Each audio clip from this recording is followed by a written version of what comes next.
अस्सलाम वालेकुम गाइस, क्या हाल है आपका। अल्लाह के फजल और करम से आप ठीक हो गए। जैसा कि आपको पता है हमारा यूट्यूब पर चैनल है रुमान असलम के नाम से। हमारे चैनल को सब्सक्राइब और बेल आइकन को प्रेस कर लें, हमारी न्यू वीडियो आने वाली आप देख सकें। ये हमारी शॉप पर बहुत ही खलारा कर चुका है, चलती फिरती शॉप पर। आज हम इसको सेटमेंट करते हैं, सारी सेटिंग करते हैं। आइए हम आपको भी दिखाते हैं।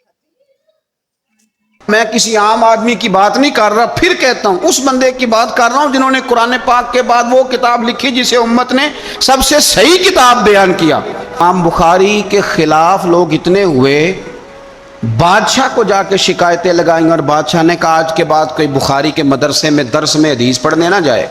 उसने कहा जी ठीक है, मैं अपना बच्चा भेज दूंगा, पर जिस वक्त मेरा बच्चा क्लास में हो और कोई भी ना हो, अकेला हो मेरा बच्चा। इमाम बुखारी फरमाने लगे अगर कोई और आके कहे कि मैंने भी हुजूर की हदीस सुनी है तो मैं कैसे मना करूं। इमाम बुखारी ने नेशापुर छोड़कर इरादा किया कि मैं बुखारा चला जाऊं, अपने शहर। सुनो ये दर्द की दास्तान है लोगों, सुनो। हुक्म हुआ कि बुखारी तो बुखारा छोड़ जा, यानी अपने वतन से निकल जा। इमाम बुखारी बुखारा से निकले, आंखों में आंसू हैं। ले सजना असा तोड़ नहीं भाई, असा जान दिती राह तेरे। इरादा क्या, समरकंद जाके डेरा लगाता हूं, हुजूर की हदीसें तो पढ़नी सुननी है ना। इमाम बुखारी ने ना फैसला किया कि नेशापुर में जाके मदरसा बनाता हूं। इमाम मुस्लिम आपके शागिर्द हैं जिन्होंने मुस्लिम शरीफ लिखी है, फरमाते हैं जब नेशापुर इमाम बुखारी आए तो इतना बड़ा इस्तकबाल हुआ कि मैंने इतना बड़ा इस्तकबाल देखा नहीं कभी। इमाम बुखारी ने वहां मदरसा बनाया, हजारों तालिब इल्म आने लगे। लेकिन एक मुंह देख देख के बंदा थक भी तो जाता है ना।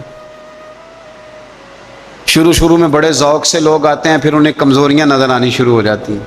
बच्चे सालन नहीं खाते, 4 दिन एक ही रोज़ खाना पड़े थे। फिर आहिस्ता आहिस्ता फ्रेंड पे बैठने वाले एंड पे बैठने लग जाते हैं, माहौल बदल जाता है। इमाम बुखारी के खिलाफ साजिशें होने लगी। मैं किसी आम आदमी की बात नहीं कर रहा, फिर कहता हूं उस बंदे की बात कर रहा हूं जिन्होंने कुरान पाक के बाद वो किताब लिखी जिसे उम्मत ने सबसे सही किताब बयान किया। इमाम बुखारी के खिलाफ लोग इतने हुए, बादशाह को जाके शिकायतें लगाई और बादशाह ने कहा आज के बाद कोई बुखारी के मदरसे में दर्स में हदीस पढ़ने ना जाए। इमाम मुस्लिम कहते हैं इतना बड़ा इस्तकबाल भी मैंने देखा, इतना बड़ा इस्तकबाल मैंने कभी नहीं देखा, और वो हाल भी मैंने देखा कि इमाम बुखारी पढ़ाने वाले थे और मैं अकेला पढ़ने वाला था।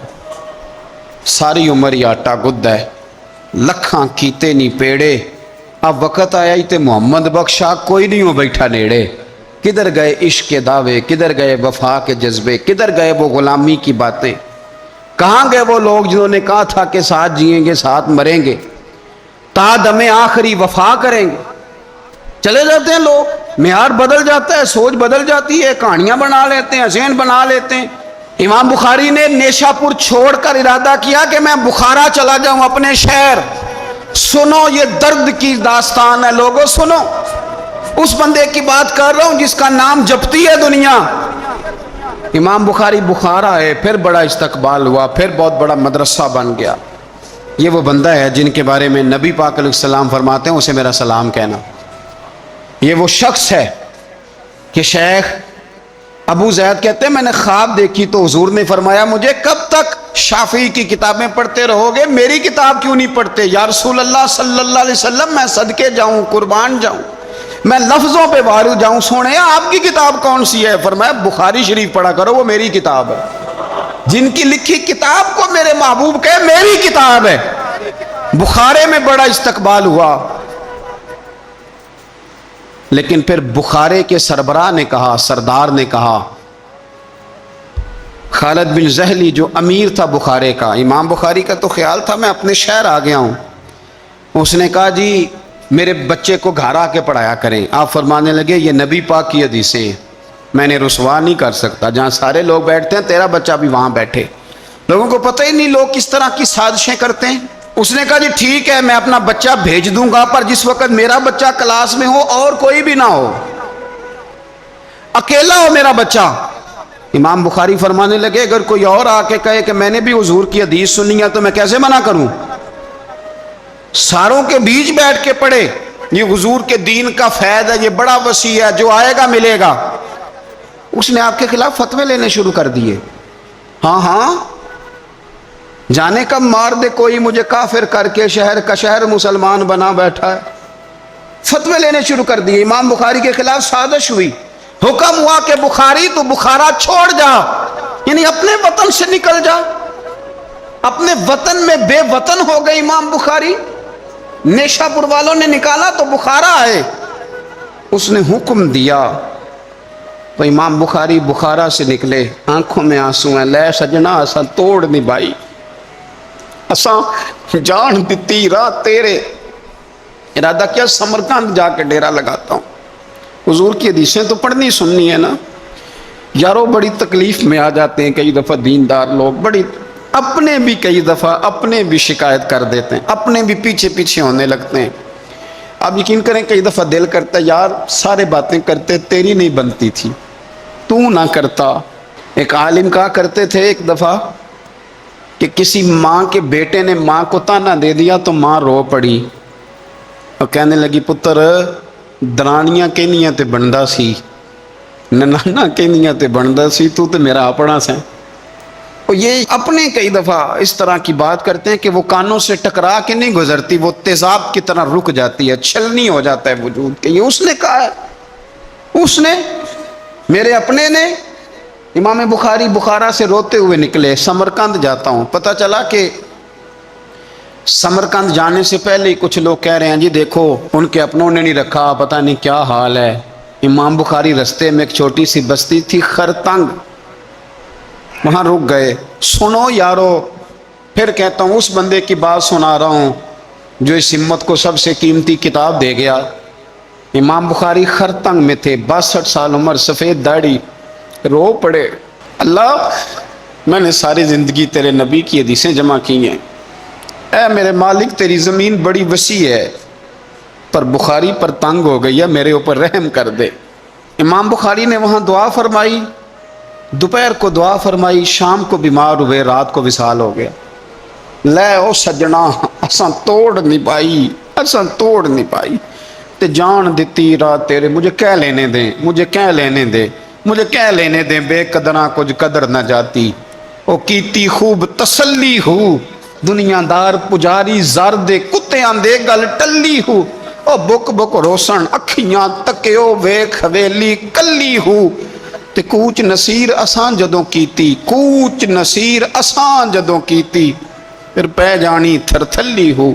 اور میرے مرنے پہ ہر سو شور مچ جائے گا, دیکھو گے کہنے الوداع سرکار خود تشریف لائیں گے.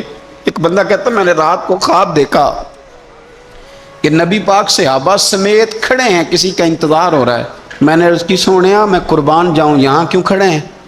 تو فرمایا بخاری آ رہا ہے, بخاری آ رہا ہے. دنیا والے بھول جائیں پر جن کی بندہ نوکری کرے وہ کیسے بھول جائیں. اور ویسے بھی اگر مالک کو پتہ ہو نا میرا خادم ٹھیک ہے, مالک اور غلام کا تعلق مضبوط ہو تو دنیا جو مرضی کہتی پھرے. میرا آپ سے مشورہ ہے کبھی بھی دین کے لیے کچھ کرو تو بندوں سے نام نیکی کی امید نہ رکھنا. اگر آپ کو اجر لینا ہے تو رب رسول اجر عطا کریں گے. وہ شخص کہتا ہے میں نے اٹھ کے دیکھا, میں نے اٹھ کے صبح پتہ کیا تو وہ وہی وقت تھا جب مجھے حضور کی زیارت ہوئی جس وقت امام بخاری کا انتقال ہو گیا. لوگوں نے آپ کو دفن کیا تو قبر کی مٹی سے خوشبو آنے لگی, لوگ تبرکن مٹی لے جانے لگے. سمرقند کے لوگ بارش نہیں ہوتی تھی, قحط پڑ گیا, سارے کٹھے ہو کے امام بخاری کی قبر پہ گئے تو اللہ نے بارش عطا فرما دی. اتنا بڑا آدمی لیکن بے قدراں کچھ قدر نہ جاتی. دو باتیں آپ نے اس گفتگو سے یاد رکھنی ہے. ایک تو بندوں سے اجر کی امید نہ رکھیں, یہ چھوڑ دیں کہ بندے واہ واہ کریں گے تو میں نے کام کرنا. آپ غریب کی مدد بھی کریں, آپ نیکی بھی کریں, آپ خیر بھی کریں, اداروں سے, مسجدوں سے, مدارس سے بھی پیار کریں, لیکن واہ واہ کی توقع بندوں سے. اور اگر رب رسول نے ایک دفعہ بھی واہ واہ کر دی نا تو پھر واہ بلے بن جائے گی, پھر کیا بات ہے. اور ویسے بھی جیڑیاں گڈیاں آپ ہی اڈیاں وہ نہ چڑھن اونچائیاں, وہی گڈیاں اونچیاں اڈیاں جڑیاں سائیاں آپ چڑھائیاں. اس لیے ایک بات تو یہ کہ اجر اللہ رسول سے امید ہے, اور دوسری بات یہ یاد رکھ لیں کہ سونا وہی ہے جو سونے کی باتیں کرتا ہے. میٹھی بات اسی کی ہے جو مدینے والے کی حدیث بیان کرتا ہے، سرکار کی باتیں یاد رکھیں، سرکار کی باتیں کریں۔ یہ تلخ وقت چل رہا ہے، کڑوا وقت ہے، پر یارو باتیں میرے نبی کی یاد کرو، ان میں بڑا ہی مزہ ہے۔ اللہ تعالیٰ امام بخاری کے درجے بلند کرے اور اللہ تعالیٰ ہمارے حال پہ رحم کرے۔